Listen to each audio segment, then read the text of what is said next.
So it began as sort of a basic construction, but then it became so central to the whole thing that it became called the basic construction. So if I say basic construction, that's what I mean. So let me remind you once again what's going on. We have this 2-1 factor M, and on it we have a whole lot of algebras acting. We have itself acting on the left by left multiplication. We have itself acting on the right by right multiplication. Therefore, n acts by restriction on the left and on the right by right multiplication. And we did this algebra M1, which by definition is what's called the commutant of this action here. I've written it out explicitly there so that you can't tell me I'm using any notation that fooled you or that was not brought out in the open. So it's a set of all linear maps from M to M such that they're right n module maps, if you will, in algebraic terms, which means that x of mn equals x of mn. We can say it commutes with the right action of n. It's the commutant of the right action of n. Okay? So I've said it now many, many times. You're supposed to have absorbed it at this stage. All right, now the other thing that was very important yesterday that we introduced to define our index was some canonical thing that we got from probability theory, which was this conditional expectation. So in here, we have E sub n in M1. All right?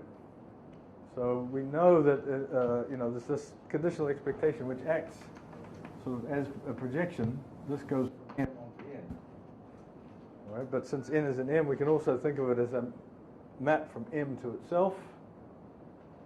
And as such, it's certainly a right n module map. In fact, it's a bimodule map. Let me write that up. En of n1 m.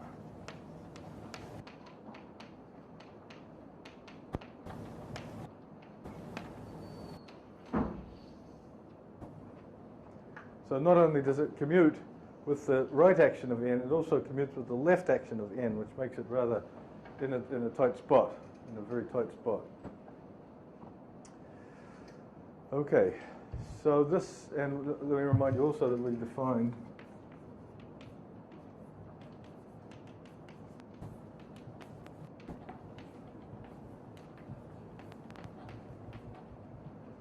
certainly, if I said this, if this is a 2-1 factor and this is a finite index, this is a 2-1 factor, and we can normalize the trace, of course, so the trace is equal to 1, and therefore we have this canonical number, which is in the reals.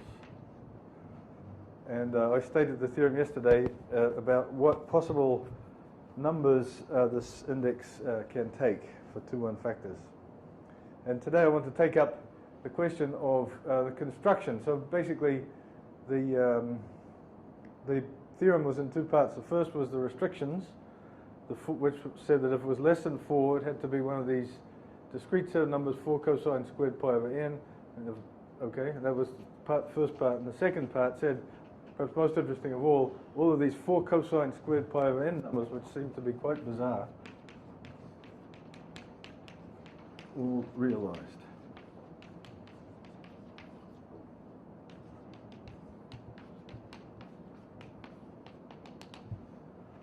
And the first one that's really exciting of these is for cosine squared pi over 5, because that is a number which is irrational.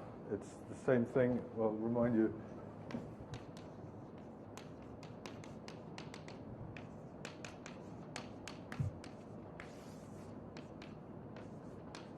It's the same as the golden mean squared.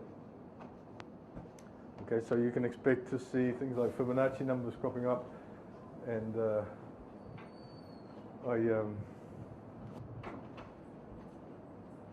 it's funny, ultimately we're all somewhat egoistic in this game, and for me the discovery, I'm going to tell you how to construct this subfactor, and its discovery was for me the greatest thing in my life, really. I spent, greatest mathematical thing in my life, I spent vast amounts of time on this particular subfactor because it was a sort of, either I had a new theory or I didn't, right? These, cos squared pi over 3 was trivial, pi over 4 was trivial, pi over 6 was trivial, so this was the one. If this existed, there was something really new and exciting going on. If it didn't, well, nothing. So, you know, I devoted a vast amount of time, and I didn't want to name this guy, this particular subfactor, because I hoped that it would, this was my thing, that I hoped that it would get named after me. But looking back on it, I see that I should have called it what it is naturally called, which is the Fibonacci subfactor. And in fact, that's what it's become called. Since the physicists got in the game, they call it Fibonacci. So, sad lesson. Okay, so I want to tell you how to construct it. And that's going to involve this basic construction and understanding it in a lot more detail. But perhaps I should say that this was a construction from 1981 or so, 82, and it's still the only real construction of this subfactor. I mean, there's other ways, more sophisticated ways, but at the end of the day, you'll find they boil down to what I'm going to do now. All right, so there's two things that we have to study. One is, let me start off with that, because it'll bring us all down to you know, get our feet firmly on the ground and our hands dirty and all that sort of thing. I want to study this basic construction in finite dimensions. So this is what we're going to spend a little while doing.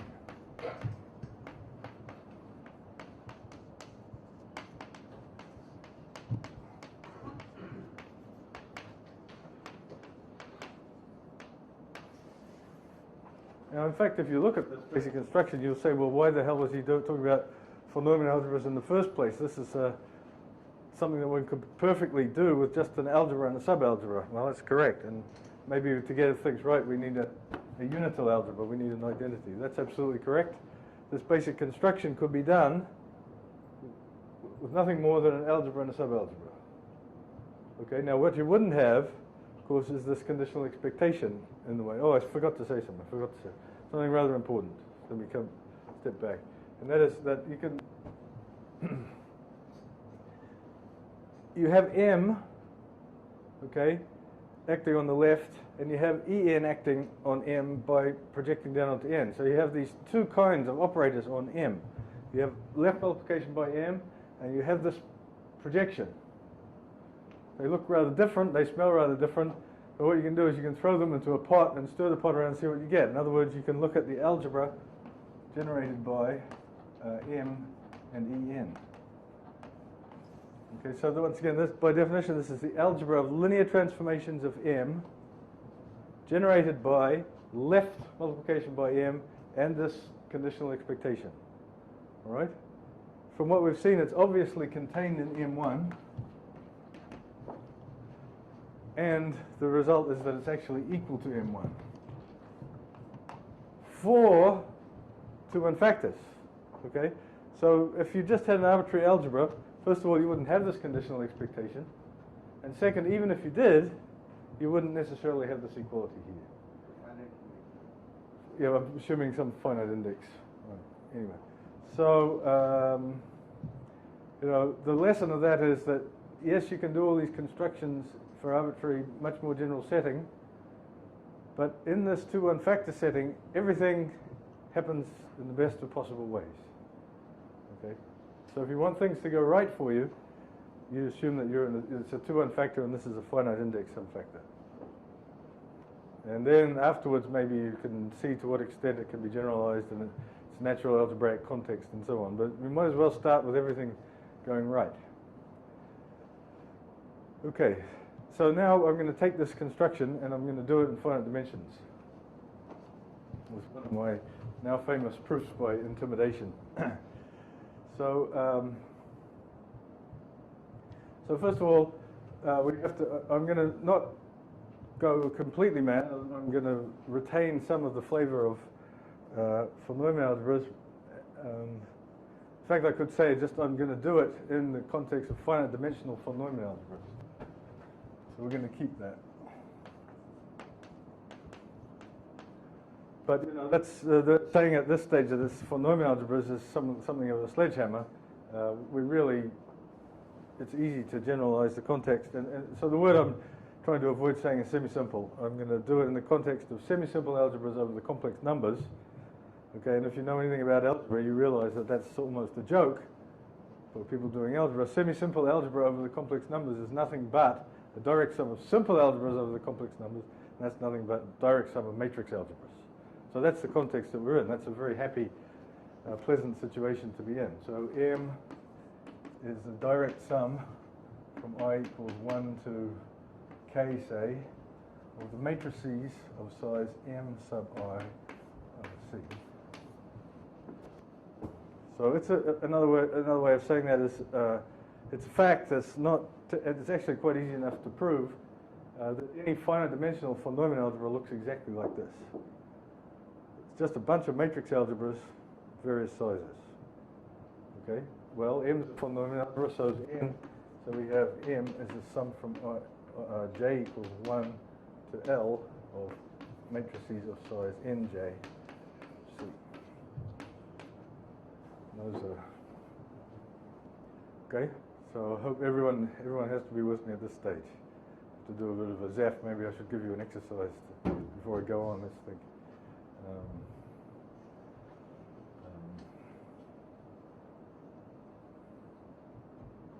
Well, the one will come soon enough. It will be too hard to do. Yeah.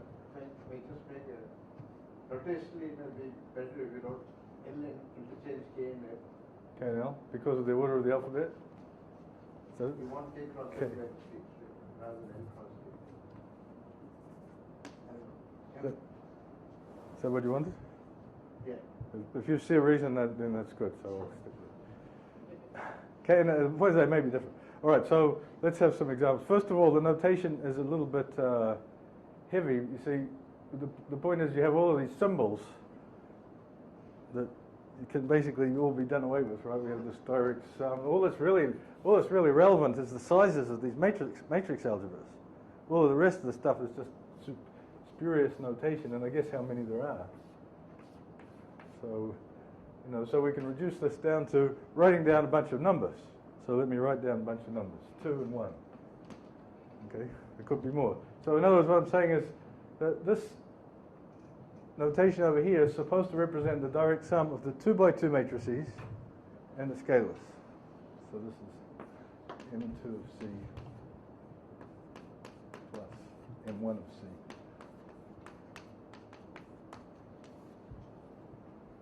Okay? And here, this is, I'm going to write down 2 more numbers. So I'm doing, what I want to present to you is a very trivial example, but you'll see it get slightly less trivial in a second. So this is M1 of C.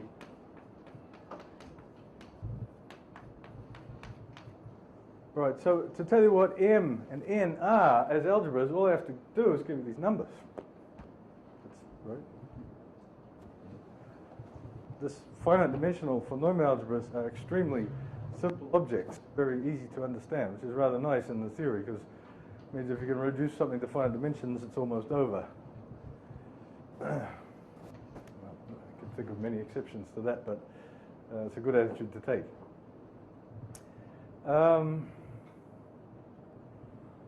Okay, but now you see we have this thing that we have to focus on.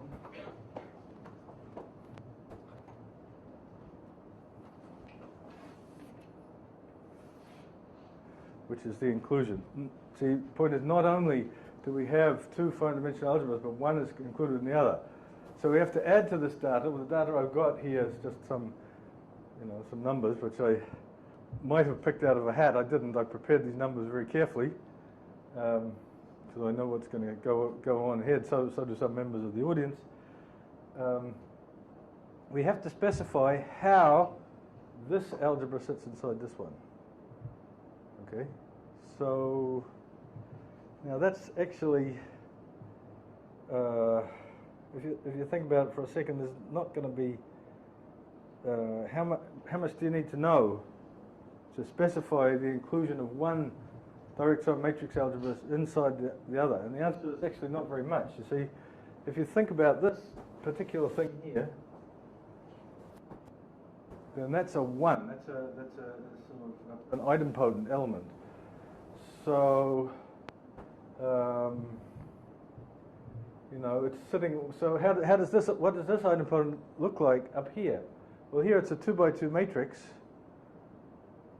So you know, and this idempotent is sitting inside this direct sum. So this idempotent or projection must be a projection here plus a projection here, right?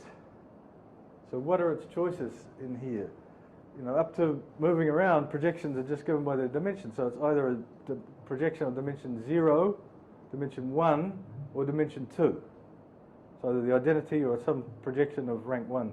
So according to those three possibilities, we're going to put a certain number of lines in between the 1 and the 2.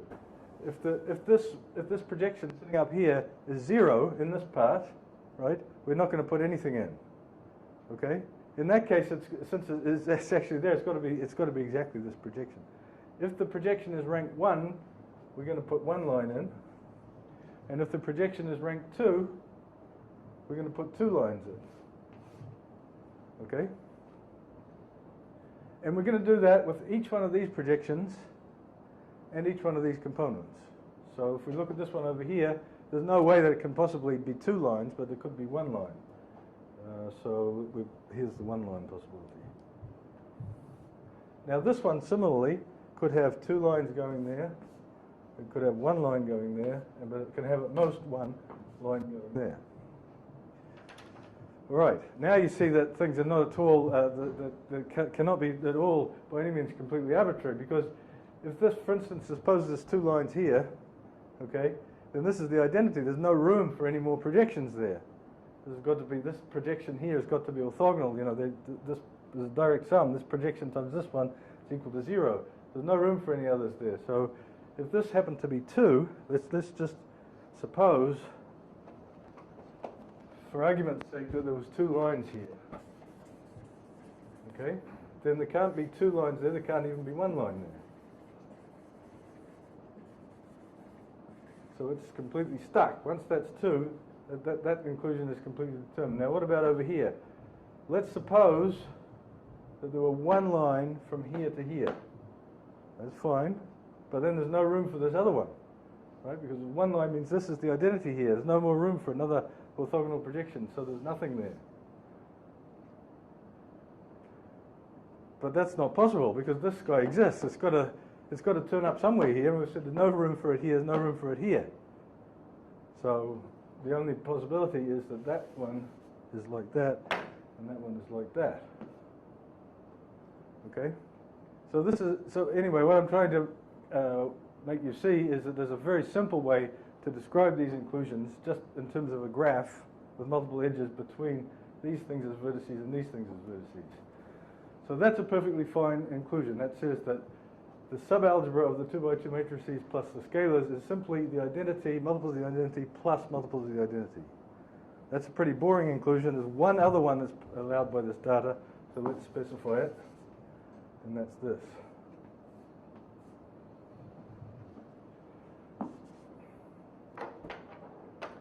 Okay, that certainly is perfectly fine. This one shows up here.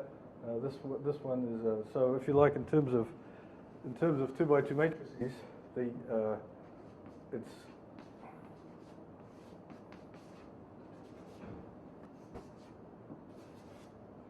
so to hopefully demystify everything. This algebra up here is the direct sum of 2 by 2 matrices plus the scalars, and what I'm saying is this subalgebra is the set of all x0, 0, y plus y.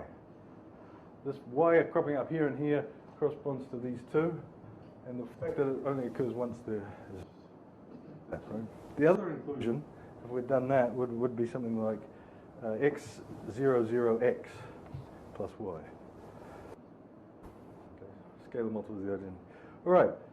So hopefully, by example, you're now convinced that in order to specify an inclusion of one finite dimensional polynomial algebra and another, you need these numbers and you need a graph.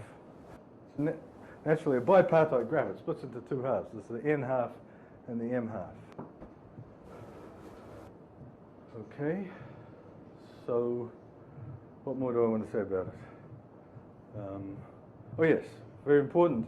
Now all of a sudden, you remember that way back at the beginning when I defined a subfactor, I said these polynomial algebras might as well have their identities, and there was a question of, is the identity of n the same as the identity of m? Now that was fairly innocent when they were factors, but now that they're not factors, you could imagine having sort of a bit more freedom about, you know, the identity and so on, this and that. Well, the fact that the identity of n is the same as the identity of m, half a minute's thought convinces you that that's exactly the same thing as saying that this number here is the sum of these numbers up here counted with their multiplicity.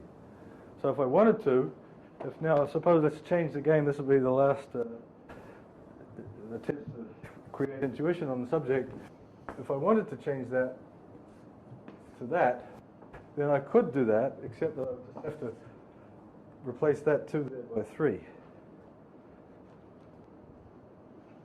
Okay, that's a perfectly fine, these things are called Brattley diagrams, by the way. Maybe they shouldn't be, because Brattley might be a bit embarrassed. This is a little bit less than what is really a Brattley diagram, but we'll call it a Brattley diagram. Okay, so let's look at this particular inclusion here, and to make sure that everyone gets everything, let's describe it as a 3 by 3 matrix in this form here. Okay? Well, it's the same thing, except here we've got to get 3 by 3 matrices, but if we make X be a 2 by 2 matrix, so we'll get X, 0, 0, 0, 0, Y plus Y. So that's this direct sum of matrices, this describes a copy of C plus a copy of C sitting with these specified, these things are called multiplicities. So the fact that you get 2 X's here is that, okay. So there's a little theorem which I've more or less gone most of the way to proving that, you know, anytime you have a diagram like this, you can make an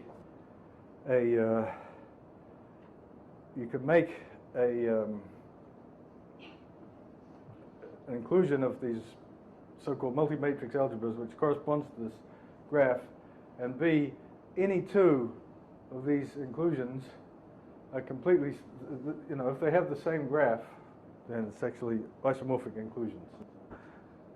In fact, automorphism, the whole picture that sends the automorphism of M that sends N, you know, there's only one. Okay, so now I've given you the whole story. Okay. All right, now comes the interesting thing. What about how does this basic construction work? So I wanted, for this, I want to go back to my original thing here. So this is 2.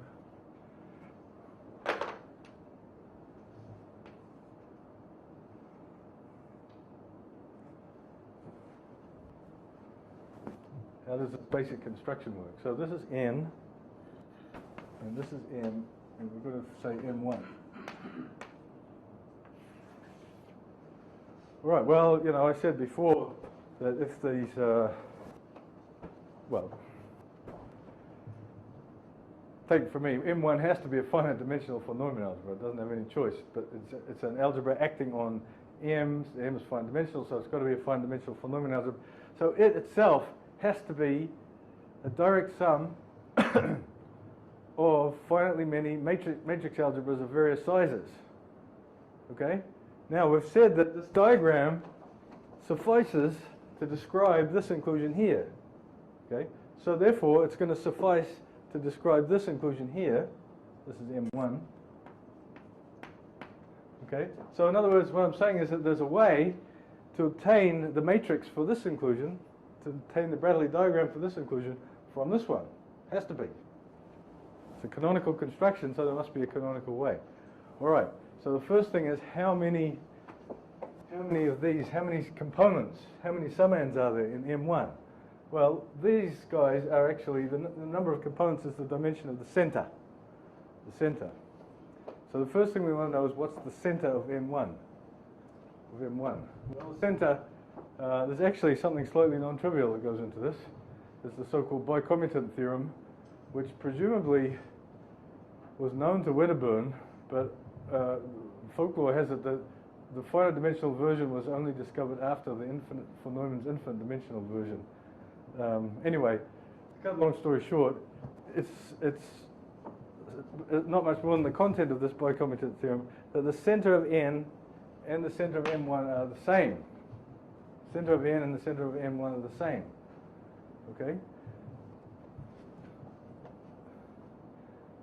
You could do that as an exercise, difficult exercise, without any fancy knowledge. Okay, so what does that mean? It means how many points are there, how many numbers are there that we need to put up on the board to describe M1? The same as the number here. Okay? So therefore, there are two numbers here.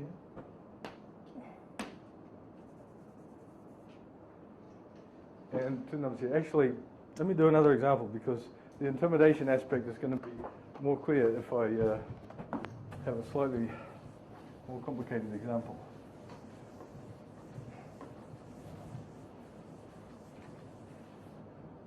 So let's assume that we have 1 and 1 and then 2. I'm just going to complexify it a little bit, situation. So this is another Brattley diagram for the inclusion. Exercise, please do it in your heads. Write down the actual matrices that specify this inclusion. Okay? Well, let's do the exercise. It's the set of all x plus x, 0, 0, y plus y.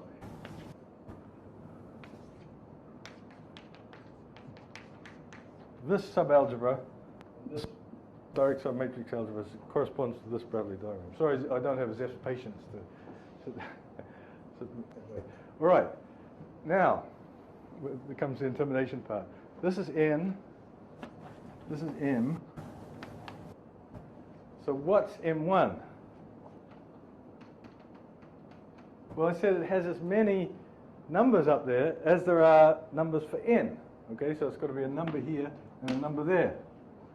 Okay, and there's a canonical way, we know a priori, there's a canonical way to attach these numbers here to these ones here, which is completely determined by the way these ones here are attached to these ones here. Okay? You know, what choice can there possibly be? There isn't any. It's just, you know, this is intimidation at work. It has to be this. Right? And you can go ahead and prove that. It's not terribly difficult, but you know, the proof doesn't help you much. It just has to be that way. It can't be any other way. Which means that we can fill in these numbers by this rule about this addition rule, and we get that. So we've got incredible information from this thing. We know that when we do this basic construction with this particular Brattley diagram to start with, we get the direct sum of a 3 by 3 in a 3 by 3 matrix algebra, and that's what it looks like. All right, so now we can all do the exercise to do this simpler example. The intimidation will be slightly less convincing there because it's the sort of same number of objects here. So here it is.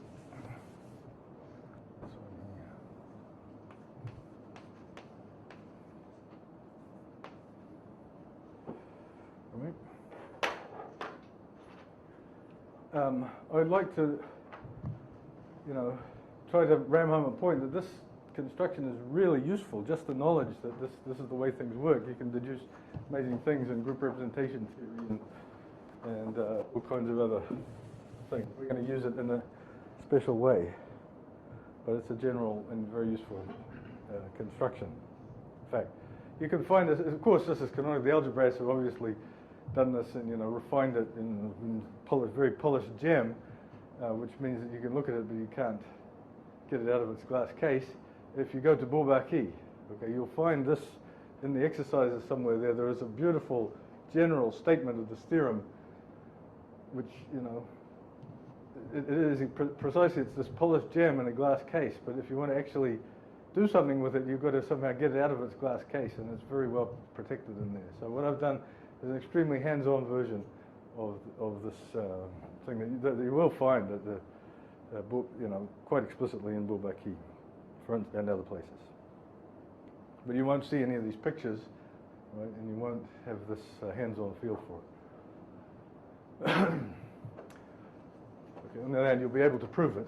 With the proof, it will mean nothing to you.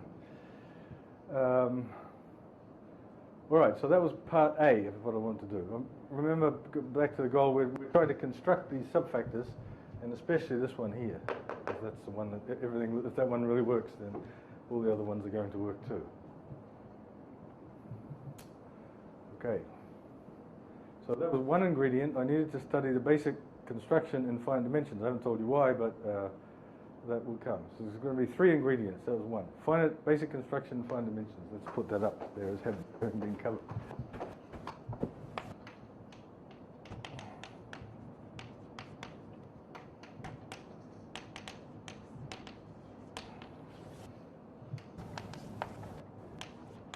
I've done that.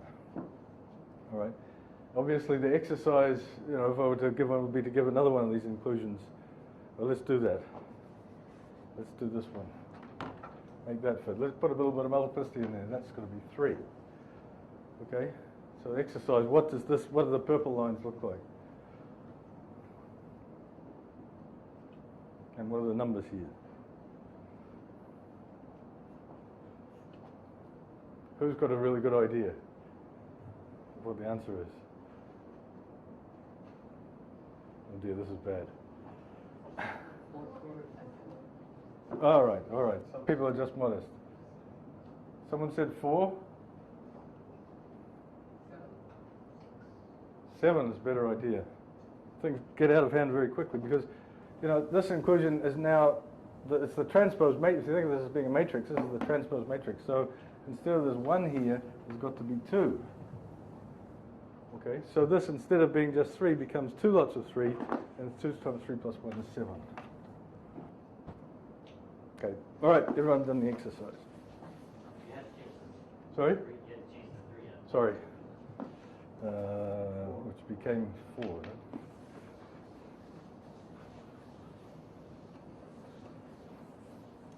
All right, section 2 on the list is iterated.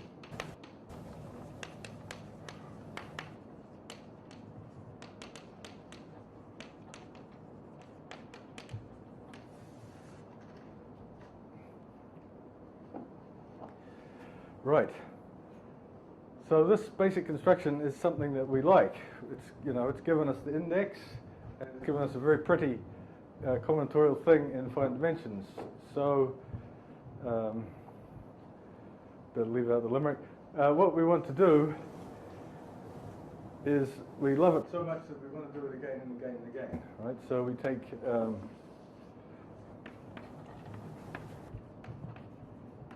Pays now to write horizontally so that we don't run out of room.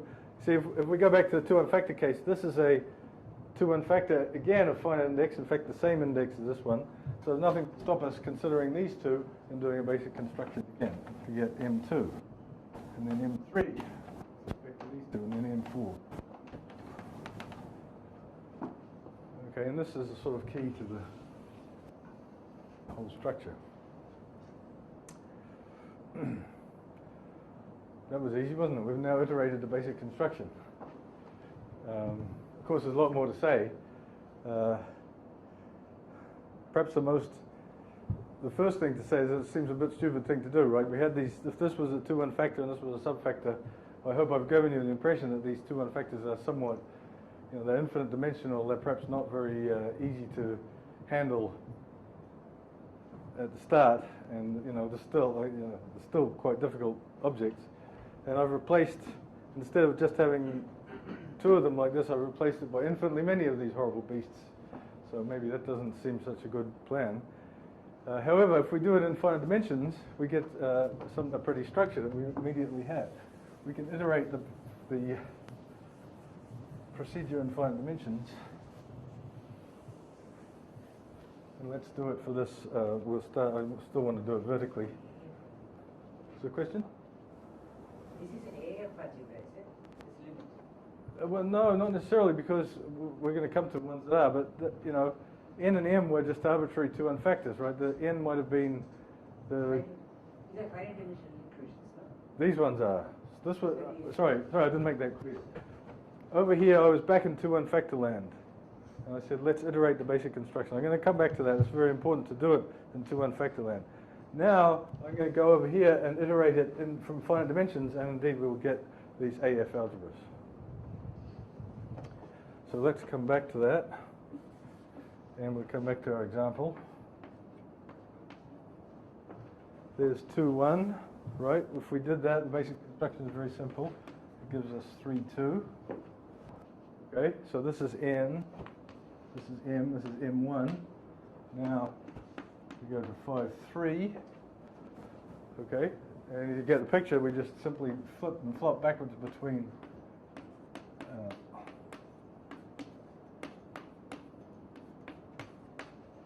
and so on.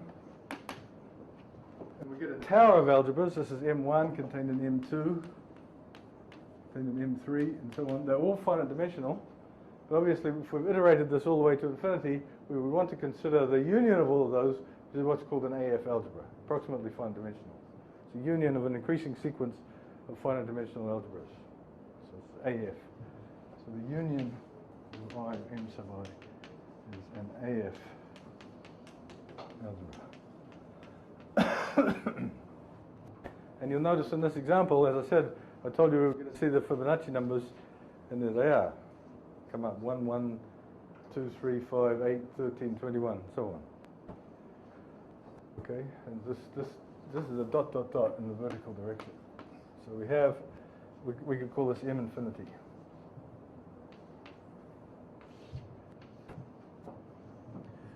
Right, now I'm going to do something that we're not really prepared for, but I'm going to do it anyway and just skip over it. I'm going to say, we might as well, I just say there's a way to complete this to get a full Neumann algebra. Okay, so there's an M infinity, not only is there an M infinity, but there's an M infinity bar, which is canonical completion.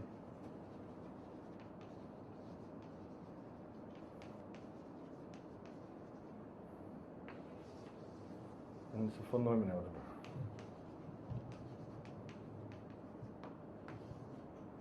The way to do it is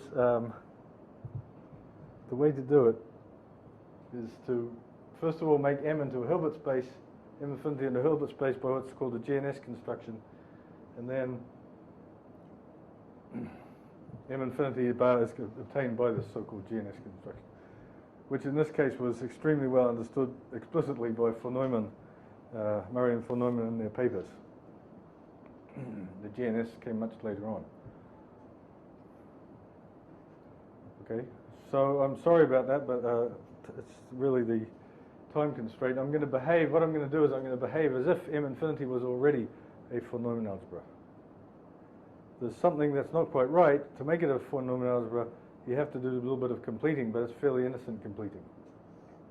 And in fact, if you investigate the center of this M infinity, it's really the same as investigating the center of the von Neumann algebra, or this one, and you see immediately that the center is actually trivial of the whole thing. This, the center at each stage is this two-dimensional thing, but when you put it up a level, then it gets all screwed up.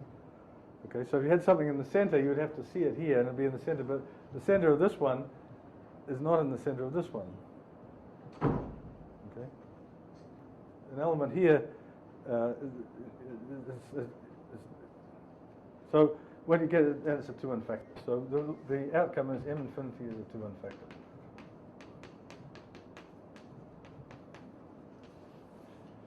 Aha. Now we can check this off. We can iterate the basic construction. I did it first in 2-1 factor land where it was canonical, and I did it here in finite dimensional land where it's also canonical. But the point is that when I did it over here, I started off with finite dimensional stuff and I got out 2-1 factors. We're trying to construct a subfactor. Now at least we've got the construction of a 2-1 factor. Remind you what the construction was. You take an inclusion in finite dimensions, do the basic construction, and you iterate it. You get an infinite dimensional object, which might as well be a 2-1 factor. I'm going to behave as if it was. There is some innocent completion to make it a 2-1 factor. Okay, so we've got a factor, now we've got to get a subfactor. So the last ingredient of this process. You don't want to say anything about the trace? I'm trying to put it off. If I can get away with not saying, I will. You're saying 2 infinity factor, the 2-1 factor. 2-1 factor, right. Okay, right. I have been called on the subject, so I have to say something about the trace. If it's a 2-1 factor, it's got to have a trace. If it's a 2-1 factor, it's got to have a trace. So how do we see the trace on this picture here? Well, the trace, it's going to have to restrict to a trace on these one-dimensional pieces. And what's a trace on a direct sum of matrix algebra? What's a trace on a matrix algebra? Well, we all know that there's only one trace on the matrix algebra, but it could be defined up to multiplication, the normalization property. So in other words, a trace on one of these guys is the data of a number here. It's called mu1 here and mu2 here. Okay, so it's a kind of vector, if you like, and it has to have the property. If I say that mu1 is a trace of a minimal, to make contact with the usual trace, the trace of a minimal projection is 1, right? Diagonal element 1 up there and zeros everywhere else. Trace is 1. So I've got to give weights to the minimal projections. So I've got to give this mu1 is the weight of a minimal thing in here, 5 by 5 matrix with a 1 up the top and zeros everywhere else. So the rule is, and since the whole trace is supposed to be normalized, so the trace of the identity is 1, we must have 5 mu1 plus 3 mu2 is equal to 1. So that's the trace of the identity. The minimal projection, the trace of this sort of central thing here is going to be 5 times mu1. This one is going to be 3 times mu2, so altogether they have to add up to 1. Okay?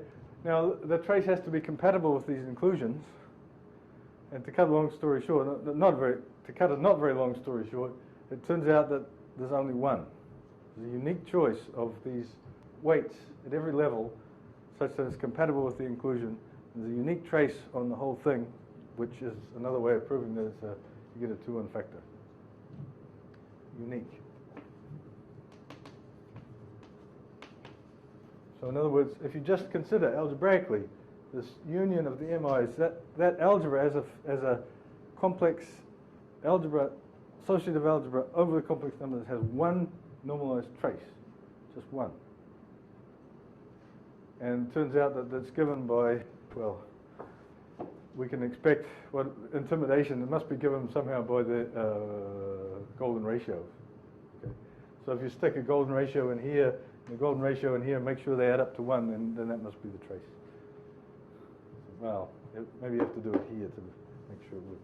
Anyway, a little fiddling around to find exactly what that trace has to be, and the golden ratio is going to be in it. Enough said on the trace? Okay. So third ingredient.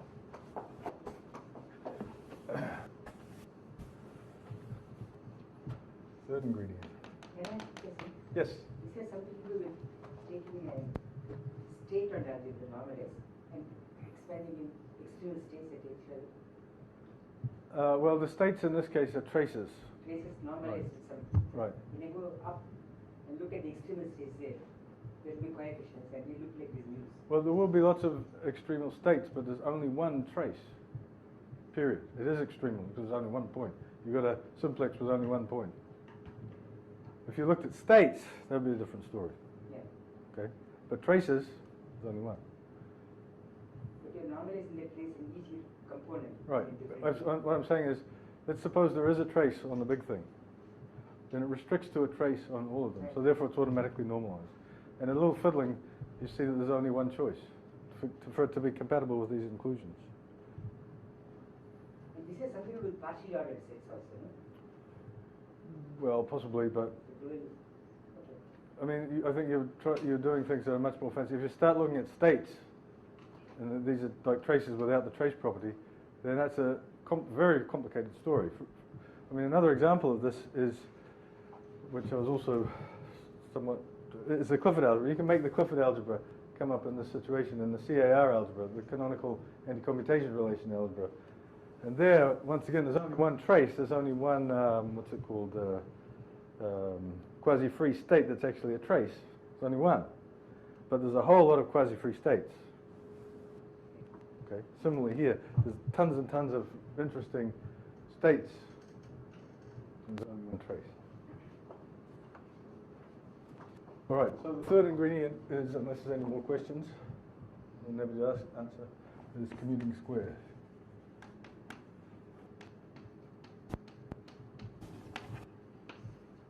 So, there's actually a lot of ingredients going into our construction, and that's sort of the way it is. It wasn't an obvious thing to construct these subfactors.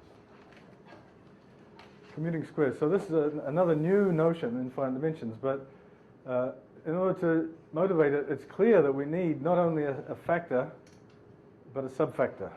And one natural way of getting that is to construct at the same time, approximate the whole thing one step at a time by finite dimensional things. So I'll define what I mean by a commuting square, and then I'll show how it gives us our subfactors. So this, we're going to have A0, AB0, A1, and B1. These are all, let me say that there's, and part of the data is a trace. This time we won't necessarily be a trace on B1. So trace, and I'm going to assume that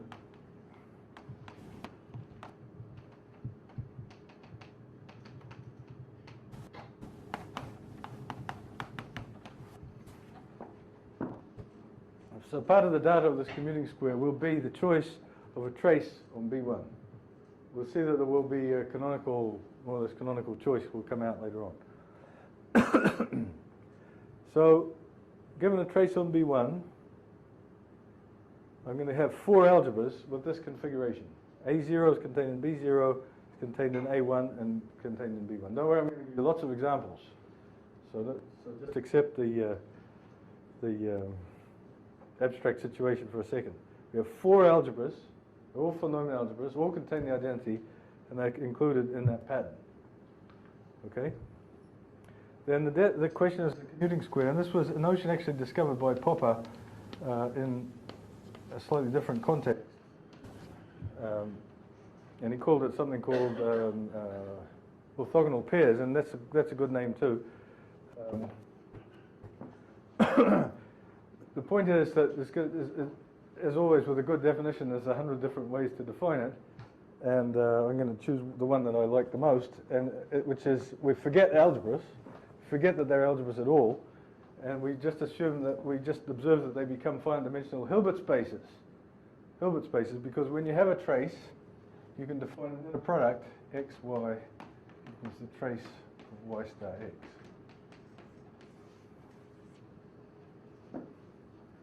That makes, if you look at these conditions and blah, blah, blah, then that makes the space, and since it's finite dimensional, we don't have to complete, makes it into a Hilbert space. So what we have, now we forget that we've got algebras altogether, we just say, well, we've got a Hilbert space and we've got 4 subspaces, 3 subspaces, this one, and this one, with these inclusions. And to say that that's commuting square is to say that these are in the simplest possible geometric configuration. We have this subspace, and their intersection, and the simplest imaginable thing is that modulo their intersection, they are orthogonal. Okay? So B0 and A1 are orthogonal mod.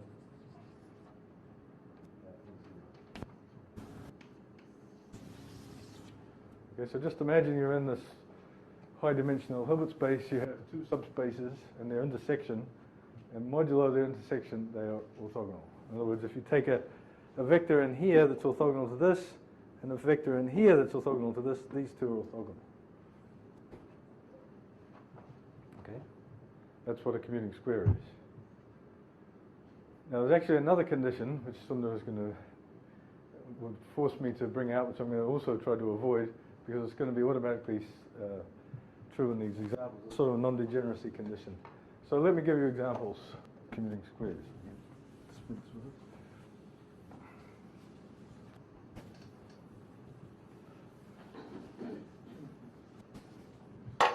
So now we're really on a very basic combinatorial level because these. Well, let me do the first example.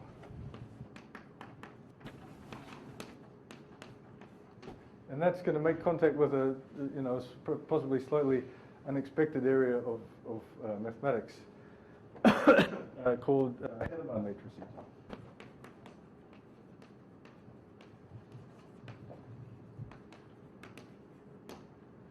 So there's a little parenthesis in this inside the parenthesis, let me remind you what Hadamard matrix is, or I'll tell you what it is if you don't know already. Hadamard matrix was, the concept was, it's an interesting history. Hadamard was trying to, he had this inequality between the determinant of a matrix and the L2 lengths of the rows or columns. In fact, that is his inequality. The absolute value, the determinant of a matrix is less than or equal to the product of the L2 norms of the rows or columns, whichever you like, obviously by transpose. So that's a fabulous thing. Now, if you think about real matrices, the question is can that inequality actually be attained? And he saw that for real matrices, it would certainly be attained if you had a matrix that was all ones and minus ones to get those two norm things to be the maximum, all ones and minus ones, and orthogonal at the same time. Okay, so he actually succeeded in maximizing, the determinant over all matrices whose entries were between -1 and 1. He succeeded in maximizing the determinant, provided he could get an orthogonal matrix whose all its entries are ones and minus ones. So that's well, it's not quite orthogonal. An orthogonal matrix is a normalization, right? But a matrix with all ones and minus ones, whose rows and columns are orthogonal, all of whose rows are, okay. So definition. Well, let me give you an example. That's a 2 by 2 matrix. The rows and columns are orthogonal. Okay? So I don't need to write down the definition. It's a matrix with ones and minus ones, all of whose rows, alternatively all of whose columns are orthogonal. Okay, the first result that you prove in Hadamard matrices, and that's a good exercise, not very hard, proposition. If H is an n by n Hadamard matrix, then n is a multiple of 4.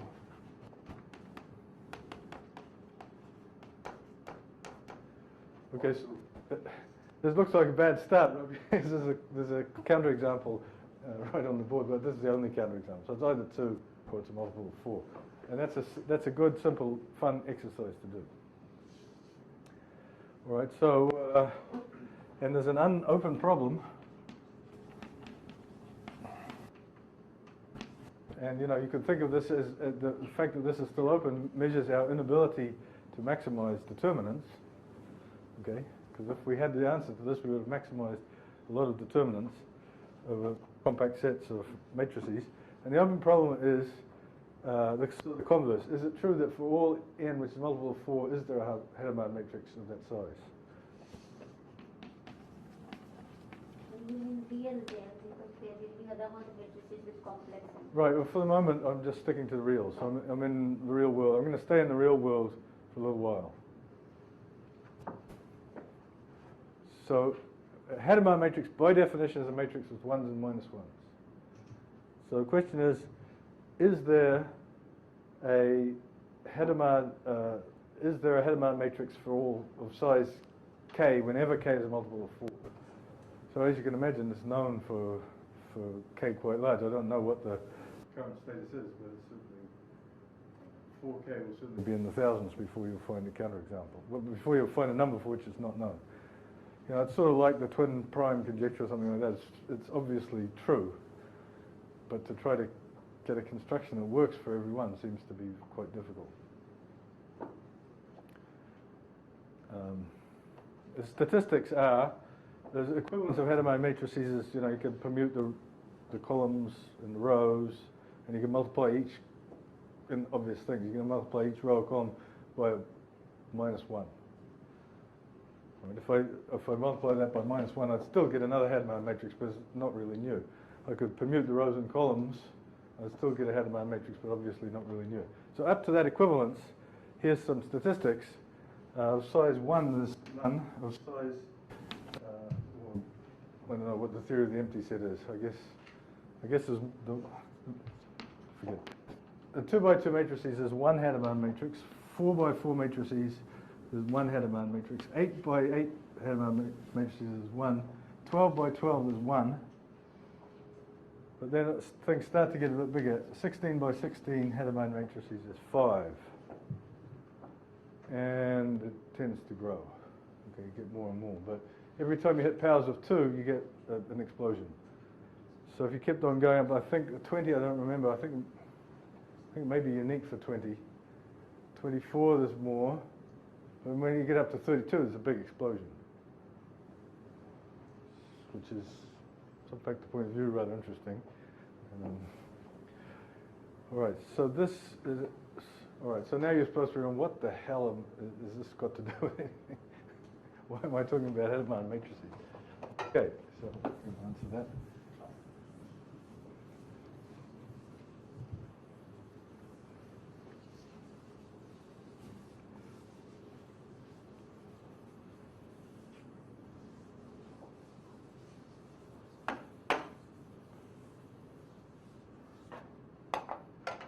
So what I claim is that, oh, how am I doing for time? I've been going, therefore, for an hour, is that right?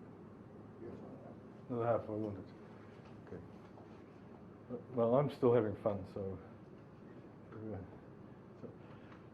Okay.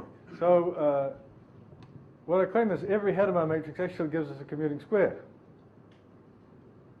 And here it is. So, and it's in this sort of nice symmetric way. So here's a situation that we could have. Let me work over R because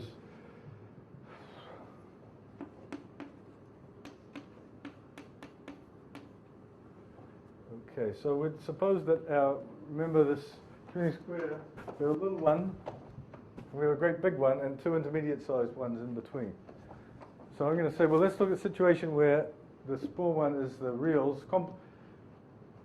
Complexes is fine also, except that we have to have these things called complex Hadamard matrices, where what they are is they're sort of unitaries up to a scale, but for which all of the absolute values of all the entries are the same. Okay. And then there's more, there's no trouble exhibiting them and so on. But it's more fun at this stage to be in the real world for a little while.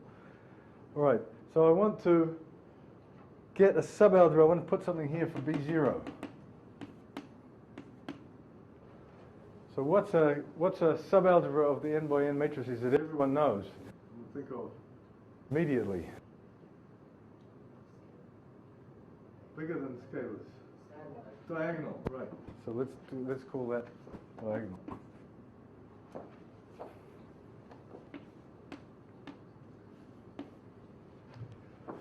Okay, now we want to fill this thing in with another algebra. So one obvious way to do that is to take this delta and start conjugating it by matrices. And we'll get things that are conjugated. And since we're supposed to be in positive definite land, we want to conjugate by orthogonal matrices. Okay, so I conjugate. So that's the first example of commuting square. Now, maybe there's another example that I should. It'll make contact with the work of Sundar and Krishnan, right? I take a fixed Hadamard matrix, and this gives me a commuting square. Exercise, show that for this to be a commuting square is equivalent to O being Hadamard.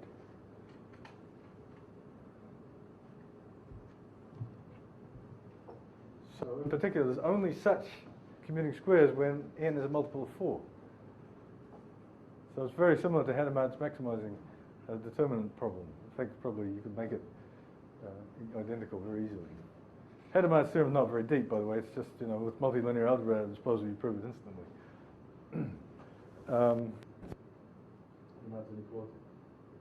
Right, so here's another one. Let's take C. We'll go back to C. We'll take MNC, tensor MNC as a big one. In the same spirit, and here we'll take MNC, tensor 1.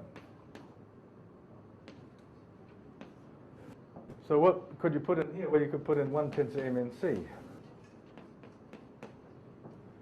In fact, that's a commuting square. Okay, that's a commuting square. So that's very easy. This is a slightly different situation. MNC tensor what? The identity. 1 tensor MNC. So, you know, that's the matrices, this block and so on. Now, then what you can do is you can start to conjugate this by unitaries. And then there's a condition which is kind of complicated for this to be a commuting square. And we'll sort of come back to this condition later on. But you know, you can imagine doing an exercise, difficult exercise, not straightforward, but it takes a little while, to write down the condition on this unitary matrix for this to be a commuting square. And there was one example, which is these so-called Latin squares, and there was a generalization of that by Sundar and Krishnan. I believe I've got the right co-author.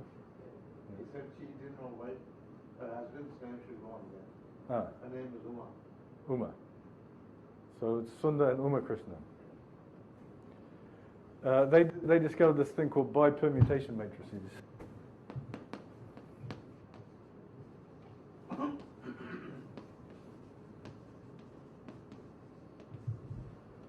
Which are a special case of this with a very strong combinatorial flavor.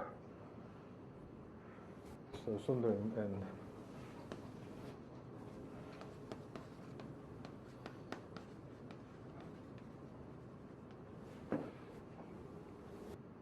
so there's lots of examples and so on and so forth, and these can be looked at also. I could give more examples. Every time you have a finite group, there's a canonical example. Actually, I could give that maybe just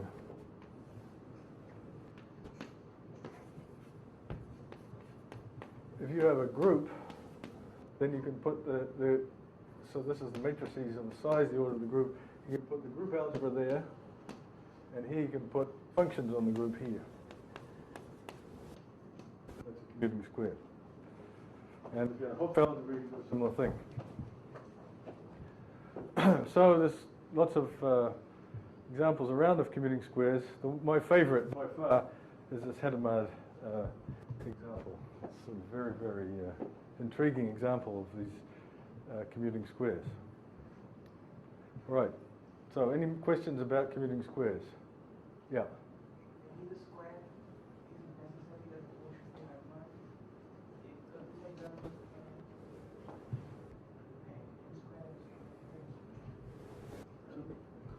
So in this example here, it's if and only if.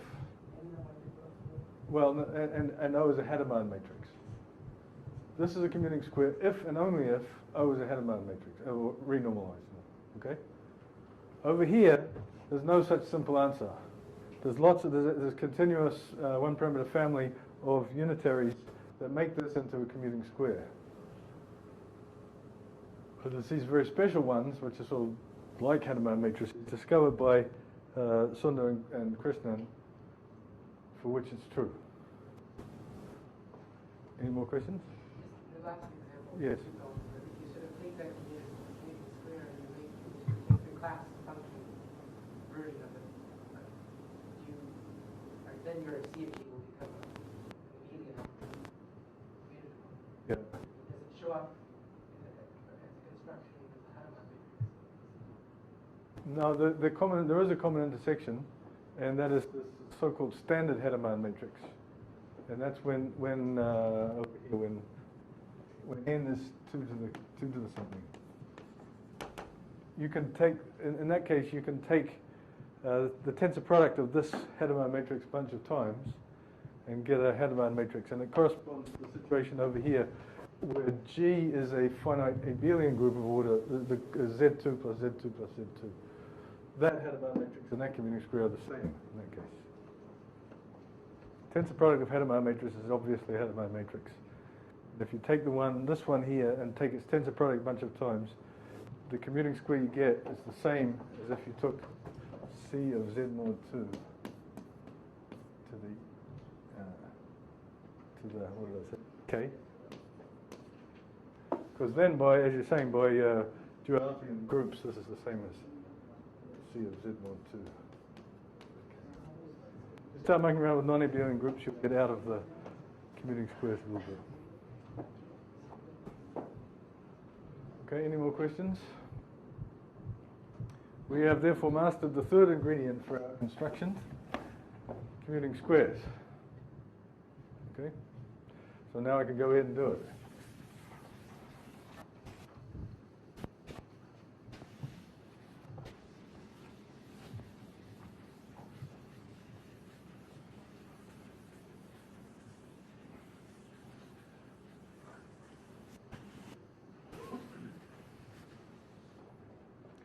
All right, so we're going to combine all three of these to get the promised subfactors.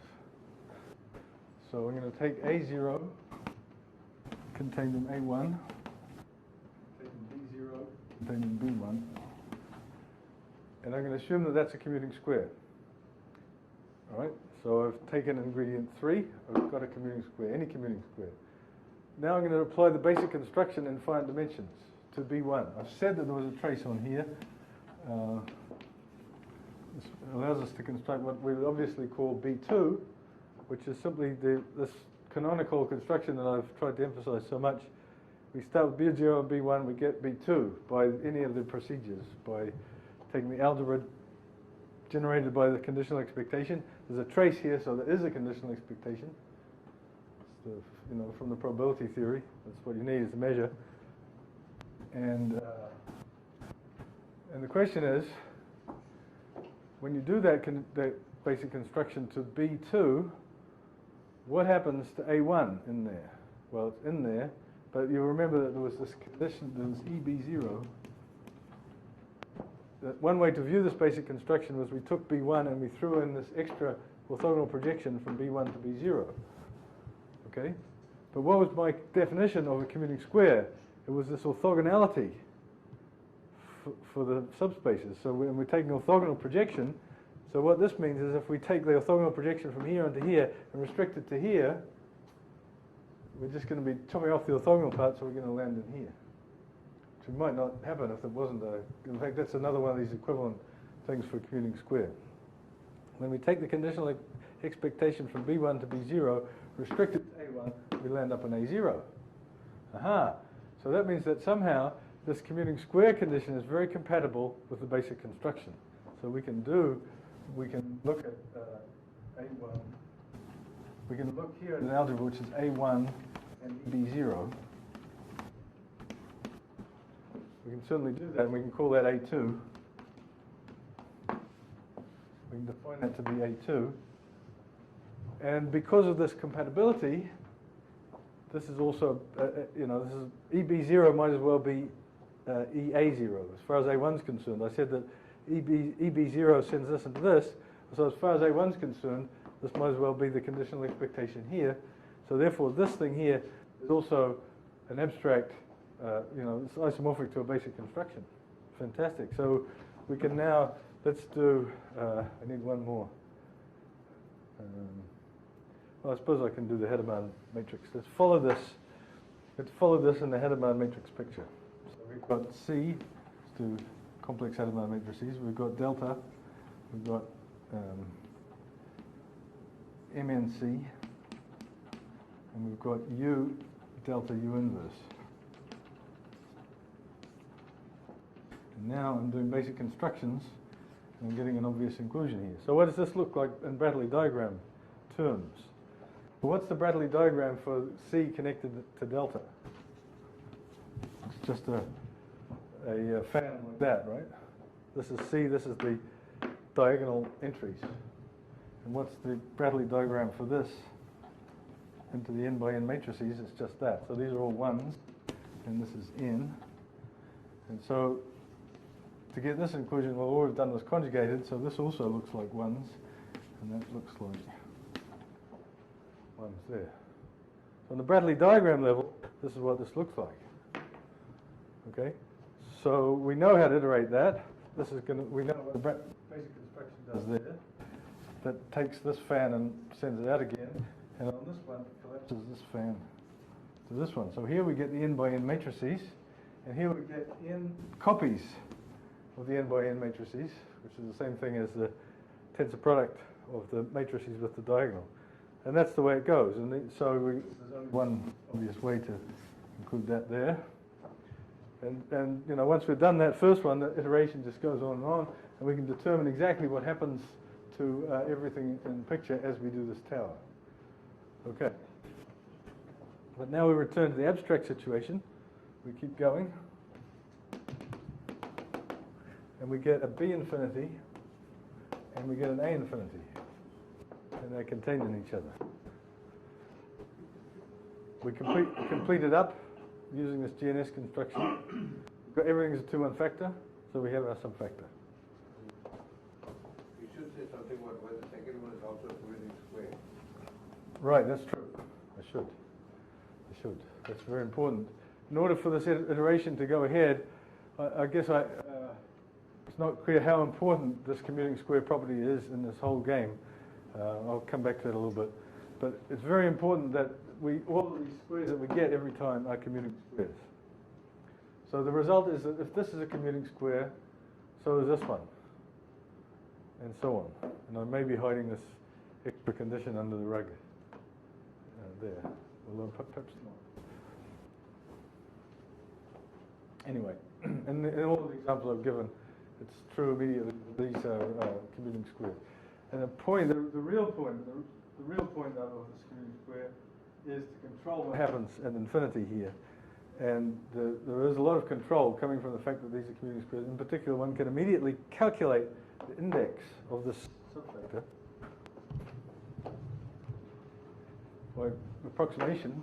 We just have this, you know, in order to calculate this index, you have to control the conditional expectation from here to here. Well, by this commuting square condition, the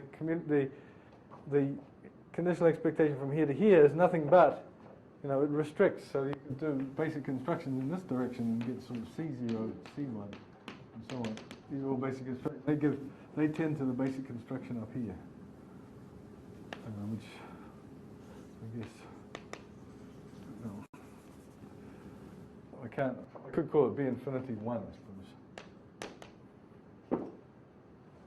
Anyway, the point is that this basic construction here is approximated by these ones, so you can read off everything, including the index. The trace is only one trace hanging around, so you can read off the index, and the result is that the index is equal to the norm squared of this matrix.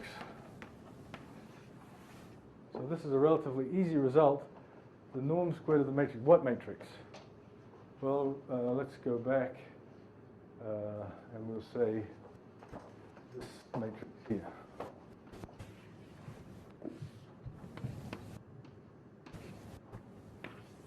So remember, I started off this lecture, an inclusion of finite dimensional polynomial algebras, semi-simple algebras, was given by this combinatorial data, which is a bipartite graph. The adjacency matrix of that graph is this lambda. So this is the adjacency matrix.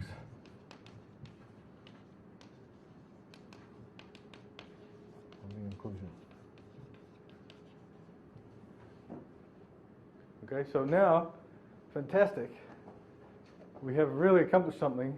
Every time that we can construct a commuting square with this lambda as its inclusion matrix, we have a subfactor whose index is the norm squared of lambda. So that's worth writing up. Large conclusion.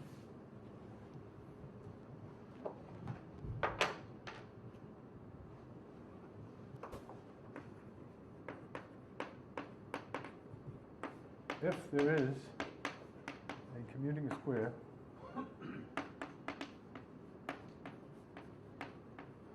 A0 contained in B0 with lambda describing A0 contained in B0, there exists a subfactor of index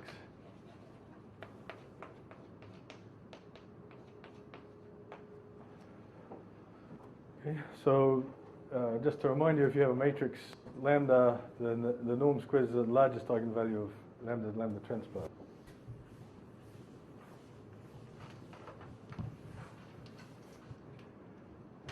So all I have to do to get my 4 cosine squared pi over n's is I have to give to you a commuting square with the appropriate matrix. So let's go right to the heart of the matter. 4 cosine squared pi over 5. You can all guess, I hope. I'm going to now start with 1, 1, 2, 1.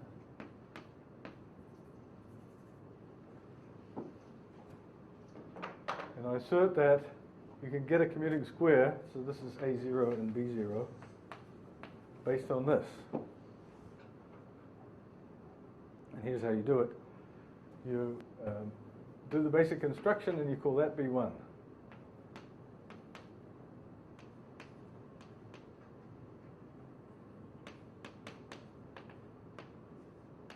Here we have 2 fine dimensional algebras. I do the basic construction and I call that B1. And now I borrow from the game I was playing with Hadamard matrices. I want to get my A1. And what did we do with Hadamard matrices? We conjugated the diagonal by some orthogonal matrix to get another diagonal. So we think of this one here, B0, as being a kind of diagonal. We conjugate it by a unitary to get A1, U, B0, U inverse. Well, there's absolutely no reason, God's earth, why any unitary is going to give you a commuting square there. Remember, this being a commuting square was a very special condition. It actually implied that it was a Hadamard matrix. So we've got to go out and try to find a unitary such that when you conjugate it from there, you get a commuting square. Well, God gives us one because we have a projection. We have this God-given projection. So given a projection, we can try a projection as something with 1s down here and 0s down here. We can try to hunt for a unitary by taking sort of maybe all these 1s and then just multiplying by omega, where omega is a unit in a complex absolute value 1. Okay? Well, it turns out one piece of absolute magic is that there's a unique choice of omega that makes this into a commuting square, such that EA0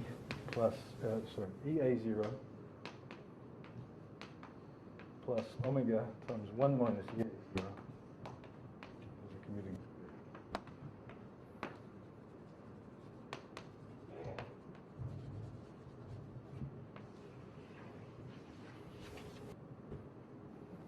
This is true. It's true.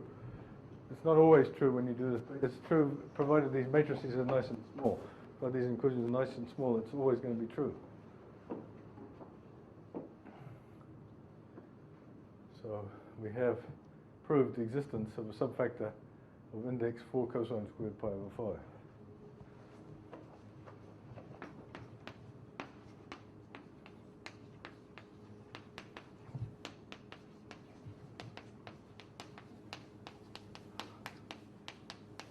Why 4 cosine squared pi over 5? Well, I've got to figure out what the norm is of this matrix, so let's do that.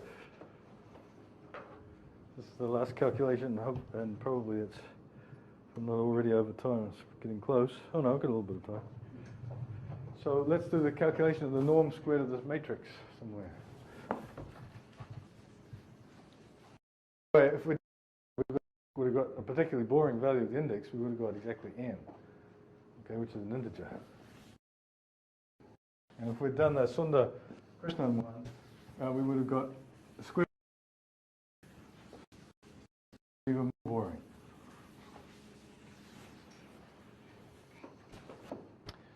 Okay, so here's our inclusion: 1, 1, 2, 1. I'm going to do something very, very elementary now. Hopefully, everyone will a little bit of fun going on. What's the matrix?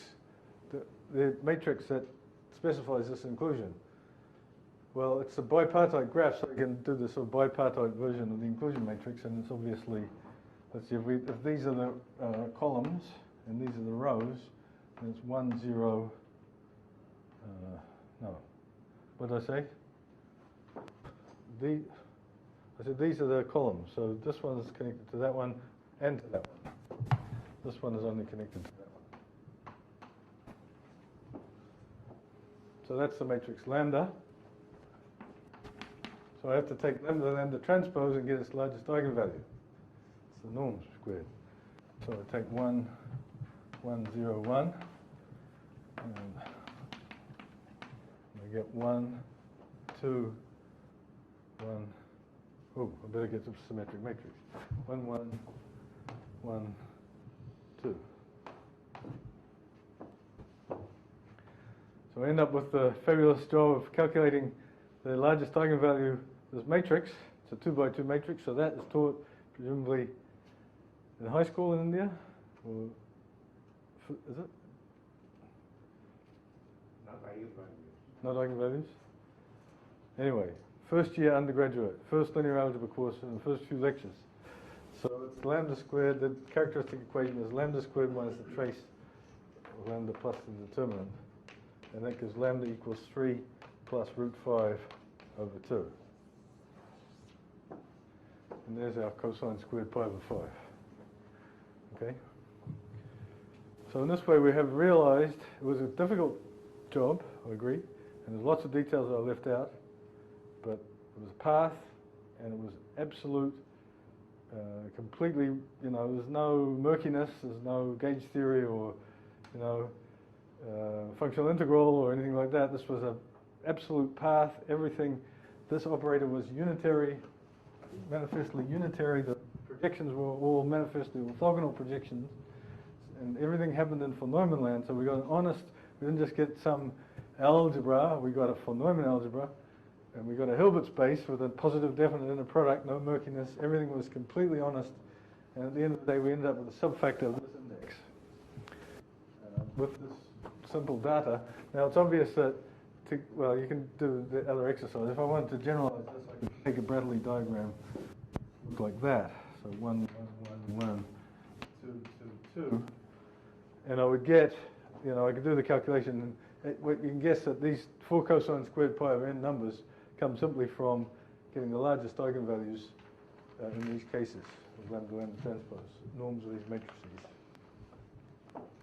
So we've now completed the construction of 4 cosine squared pi over n subfactors. So now I'd like to end with a piece of work of Sundar and how he's got to improve it for me.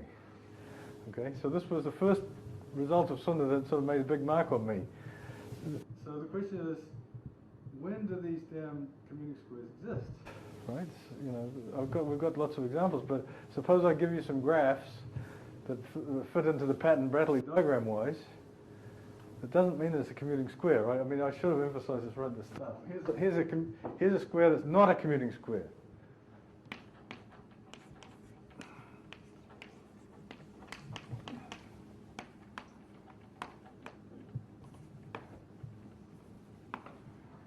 Okay, if I take C and then I take the n by n matrices, I take the diagonal, and I take the diagonal here also, that is really not a commuting square.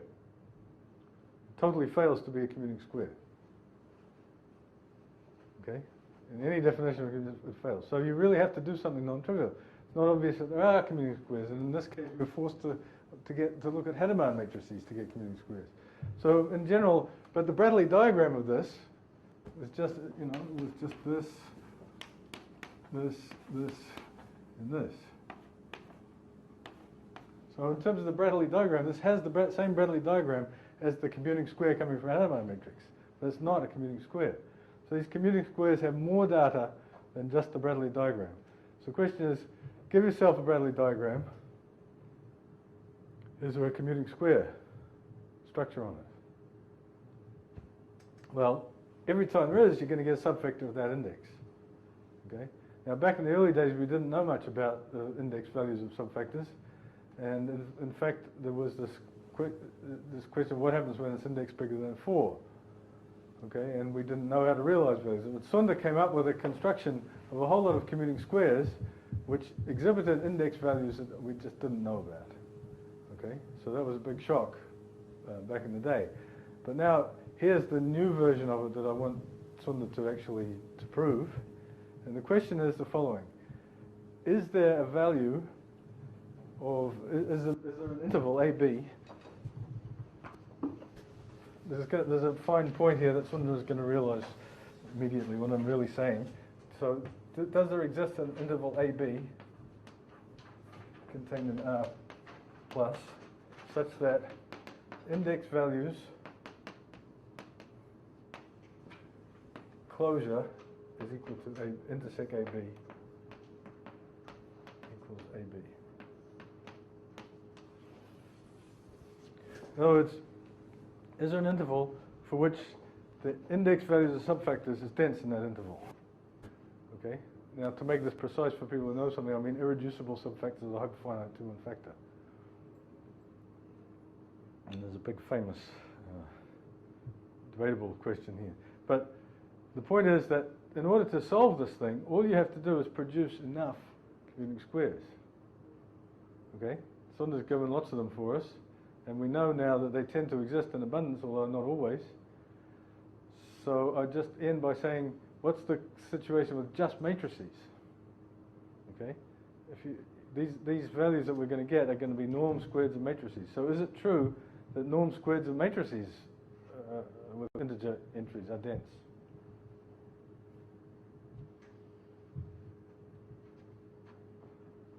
In an interval. Does anyone know the answer? We take matrices with integer entries. We take their squares of their norms. Those are all real numbers. Is there an interval in which those are dense? Okay. So there's a tiny little anecdote here, which is I put this. I kept asking the people in my seminar in Berkeley this question every time, and people didn't know the answer. And finally, my students said, "You have to put this on Math Overflow." Because this is Math Overflow, we ask these questions. I was very reluctant because I'm not a Math Overflow kind of person. But finally, I got my arm twisted enough that I said, all right, let's put it on Math Overflow. The next day came the answer to the question. And the answer was, well, yes, this result is contained in a book by Vaughan Jones and Gil Dillahab and Fred Goodman, written in 1986 or something. So this was very embarrassing for me. So it is indeed a result of Shearer, of a guy called Shearer, that in fact norm squared matrices are dense in the entire interval 2 plus, I think it's 2 plus root 5 to infinity. So as soon as you get above 2 plus root 5, you can approximate any real by the norm squared of a matrix to arbitrary precision. So the question is, so there's tons of matrices out there. The question now is, can you put what we call connections? Can you make them into commuting square? Okay. So Shearer has this method, and in fact, there's an improvement on that due to Dillahab, and then another improvement, I think, due to someone else. So there's this nice machine for producing lots and lots of matrices tending to a given real number using what should we call it, the continued fraction expansion or something like that. And the question is, can you actually do that and not only have a matrix, but have a commuting square? Okay.